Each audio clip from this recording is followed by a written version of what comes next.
Renungan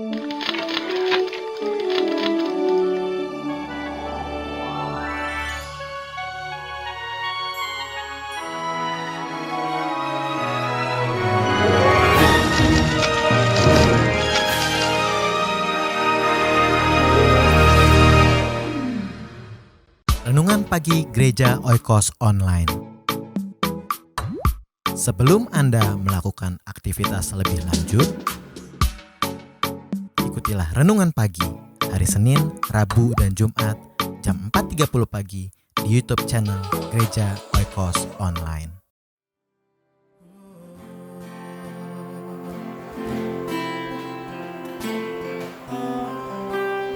Amin. Mari kita siapkan hati kita untuk kita mendengarkan firman Tuhan, dan kita jadikan lagu ini menjadi doa kita pada pagi hari ini untuk kita tetap mengejar hadiratnya Tuhan di dalam hidup kita. Haleluya.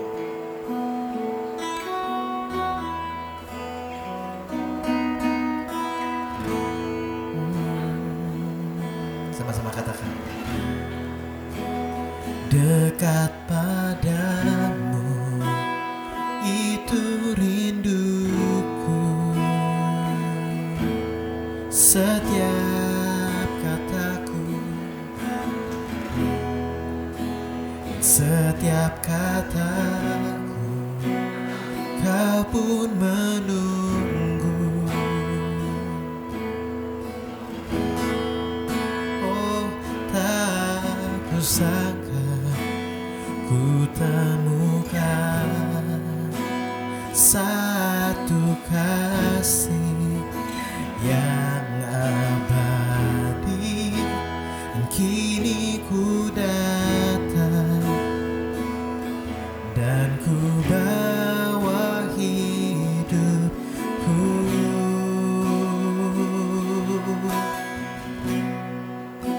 untuk memandang wajahmu, mengikuti kebaikanmu, mengejar hadirmu di dalam hidupku,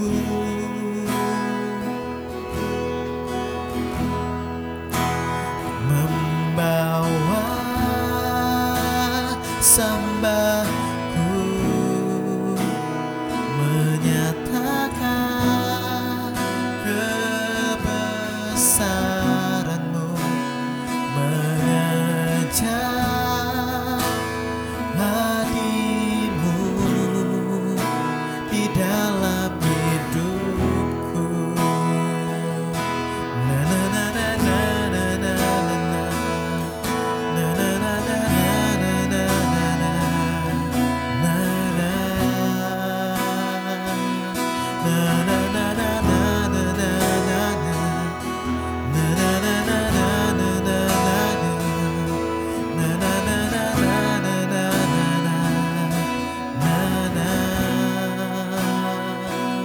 dekat padamu,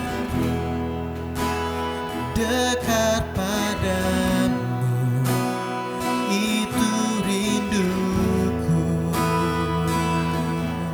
setiap kataku Tuhan, setiap kataku kau pun menunggu. Amin.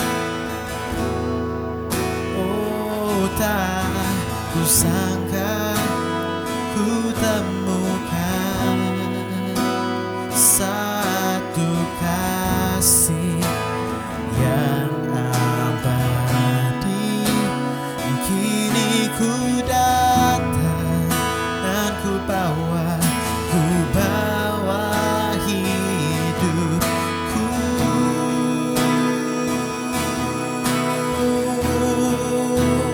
memandang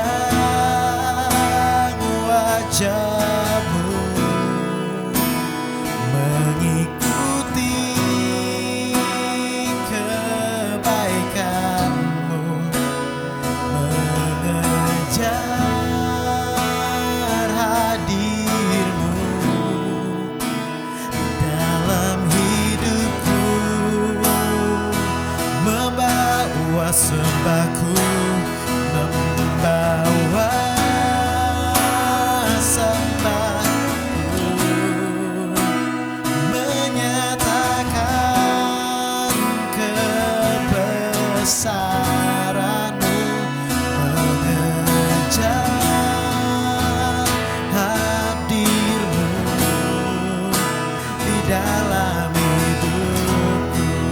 Memandang wajah-Mu, memandang wajah-Mu, mengikuti kebaikan-Mu, mengejar hadir-Mu Tuhan dalam hidupku. Kami bawa sembah kami Tuhan, membawa sembahku, menyatakan kebesaran-Mu, mengejar hadir-Mu di dalam hidupku. Sekali kita katakan, membawa memandang wajah-Mu, mengikuti kebaikan-Mu, mengejar hadir-Mu di dalam hidupku. Membawa sembahku, menyatakan kebesaran-Mu, mengejar hadir-Mu dalam hidupku. Membawa hadir-Mu di dalam hidupku, dan mengejar hadir-Mu dalam hidupku.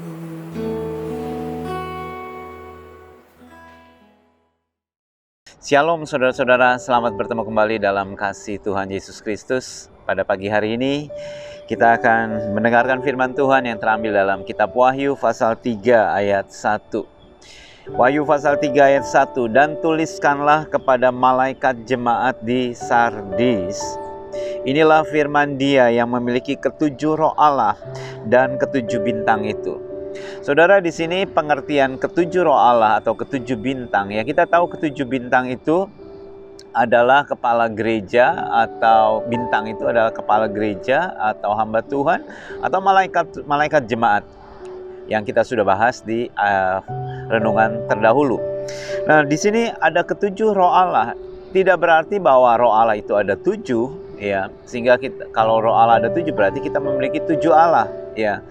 Nah, ini adalah berbicara tentang kesempurnaan Allah, sama seperti 4 penjuru mata angin, ya. Ada barat, timur, utara, selatan, seperti itu. Apakah terbagi 4? Tentunya tidak, ya.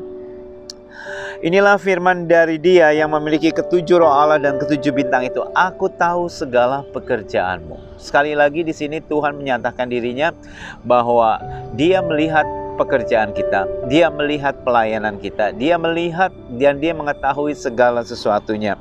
Engkau dikatakan hidup, padahal engkau mati. Ini satu hal yang sangat menakutkan sekali, atau teguran yang sangat keras sekali. Tuhan menegur jemaat atau gembala di Sardis dengan sangat keras sekali. Engkau dikatakan hidup, padahal engkau mati.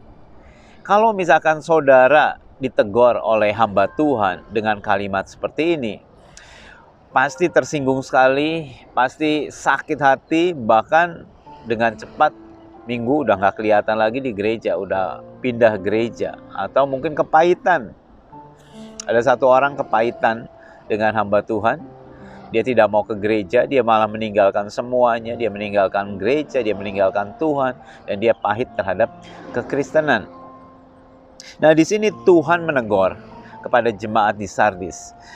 Aku tahu segala pekerjaanmu, engkau dikatakan hidup, tetapi engkau mati. Penilaian manusia, wah hidup, tetapi di mata Tuhan mati. Di sini apa yang dilihat oleh manusia itu berbeda dengan apa yang Tuhan nilai di dalam kehidupan seseorang.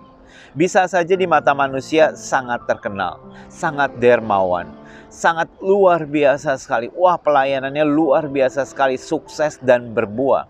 Tetapi di mata Tuhan itu bisa saja tidak ada apa-apanya. Bahkan Tuhan katakan, di mata manusia mungkin kelihatannya pelayananmu hidup. Di mata manusia mungkin apa yang kau perbuat itu sangat luar biasa sekali. Tetapi di mataku, kata Tuhan, engkau mati. Nah, di sini karena itu jangan kita cepat terpukau dengan apa komentar daripada manusia. Manusia memuji, menyanjung dengan apa yang mereka lihat dan mereka rasakan. Tetapi Tuhan menilai kita dari kedalaman hati kita. Dan terus kemudian apa yang Tuhan katakan di ayat kedua, bangunlah dan kuatkanlah apa yang masih tinggal, yang sudah hampir mati.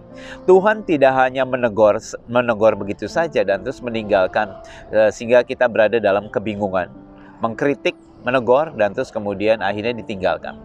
Tetapi Tuhan memberikan satu solusi. Tuhan berkata di ayat kedua, bangun, kuatkan apa yang masih tinggal. Jadi apa yang masih sisa, apa yang masih tersisa, yang terbaik saat itu, yang masih murni, yang masih engkau ketahui tentang Tuhan, ayo bangun kembali. Ada orang berada dalam keadaan terpuruk, ada orang berada dalam keadaan kondisi yang mungkin sudah jauh dari Tuhan dan berpikir sudahlah, saya nggak mungkin balik kepada Tuhan, dan mereka mungkin memikirkan untuk hal-hal yang lain di luar daripada Tuhan. Tapi kali ini Tuhan berkata, ayo bangun. Bangun dan kuatkan apa yang masih tinggal. Bangun dan kuatkan. Kalau saudara saat ini sedang lesu, sedang lemah, maka firman Tuhan hari ini berkata, ayo bangun. Bangkit kembali, semangat kembali, kuatkan apa yang masih tinggal. Yang sudah hampir mati, yang sudah hampir, ya katakanlah seperti api sudah hampir padam, firman Tuhan berkata, kuatkan yang masih tinggal. Sebab tidak satu pun dari pekerjaanmu aku dapati sempurna di hadapan Allahku. Tuhan baik, Dia tegur dengan keras supaya kita sadar. Teguran Tuhan itu berbeda-beda. Ada yang lembut, ada yang setengah keras, ada yang sangat keras sekali seperti jemaat di Sardis. Mungkin berkali-kali Tuhan sudah tegur dengan caranya yang lembut, dengan caranya mungkin setengah keras. Tetapi jemaat di Sardis atau pemimpin gereja di Sardis itu mungkin tidak cepat tanggap terhadap teguran Tuhan. Sehingga Tuhan perlu menegur dengan sangat keras supaya ada shock terapi dan kita kaget dan terus kemudian cepat sadar. Teguran Tuhan mendatangkan pertobatan. Teguran manusia bisa saja pelampiasan daripada emosi atau kekesalan. Tetapi teguran dari Tuhan mendatangkan pertobatan. Ayat ketiga, karena itu ingatlah bagaimana engkau telah menerima dan mendengarnya. Dan Tuhan recall kembali bagaimana kamu pertama kali memiliki kasih mula-mula. Kamu menerimanya, kamu mendengarnya. Pada waktu itu kamu sangat semangat sekali. Dan Tuhan berkata, turutilah itu dan bertobatlah. Bertobatlah dari kelakuan kita. Bertobatlah dari cara kita, tingkah laku kita yang salah. Bertobatlah dari pikiran kita yang salah. Bertobatlah dari pola pandang kita yang keliru.